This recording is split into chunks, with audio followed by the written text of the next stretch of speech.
Yeah, I think one element that I really wanted to hit on is the point about microaggressions that you talked Mm, about earlier, right? And that I think, at least for me, I don't think I realized the toll it took until I was no longer in an environment where that was happening. Um, Microaggressions such as, if I'm the only woman in a meeting, then I all of a sudden I'm the one that's supposed to be taking notes, right? Or being interrupted, I think is a big one. And that mhm. takes a toll, right? And being able to have organizations that support not only the education of those pieces, but that also support the feedback being given so that when those happen, the behavior changes.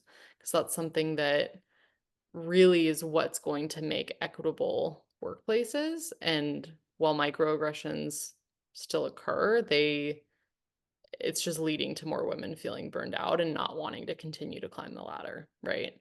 Yeah, Um, and I think you're onto something there that even the education about microaggressions so that people begin to see them and Mhm. observe them and don't blame the person that there's something wrong with that person. Perhaps there's something wrong with the workflow or there's something wrong with the communication that's happening.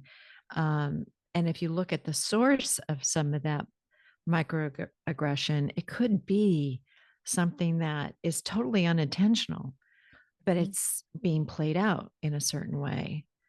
Um, that's hard for people, I think, sometimes to get, but Mhm. I do think that that's an important part of the training and the education that needs to happen.